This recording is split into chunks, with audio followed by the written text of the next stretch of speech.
যুদ্ধবিধ্বস্ত গাজার শাসন কাঠামো নিয়ে এবার মুখোমুখি অবস্থান নিয়েছে মার্কিন যুক্তরাষ্ট্র ও রাশিয়া।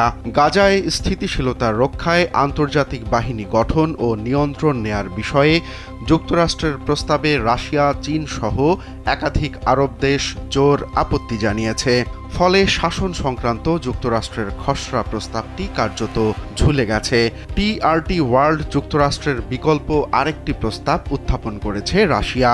তবে জাতিসংঘে যুক্তরাষ্ট্র মিশনের এক মুখপাত্র বৃহস্পতিবার একে বিভ্রান্ত তৈরির চেষ্টা বলে মন্তব্য করেন।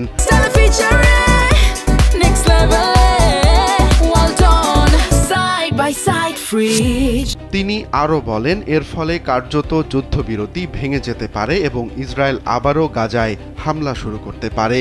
গত সপ্তাহে যুক্তরাষ্ট্র 15 সদস্যের নিরাপত্তা পরিষদের কাছে খসড়া প্রস্তাবটি পাঠানোর পর সেটি এখনও আলোচনা চলছে। এএফপির তথ্যানুসারে এই প্রস্তাবে গাজায় একটি অন্তর্বর্তীকালীন শাসন কাঠামো বোর্ড অব পিস বা শান্তি পরিষদকে 2027 সালের শেষ পর্যন্ত 2 বছরের ম্যান্ডেট দেওয়ার কথা রয়েছে। এই পরিষদের চেয়ারম্যান থাকবেন প্রেসিডেন্ট ডোনাল্ড ট্রাম্প। খসড়ায় বলা হয়েছে, সদস্য রাষ্ট্রগুলো একটি অস্থায়ী আন্তর্জাতিক স্থিতিশীলতা বাহিনী আইএসএফ গঠন করবে। এই বাহিনী গাজায় অরাষ্ট্রীয় সশস্ত্র গোষ্ঠীগুলোর হাতে থাকা অস্ত্র স্থায়ীভাবে নিষ্ক্রিয় করে বেসামরিক মানুষকে রক্ষা করবে এবং মানবিক করিডোরগুলোকে নিরাপদ রাখবে।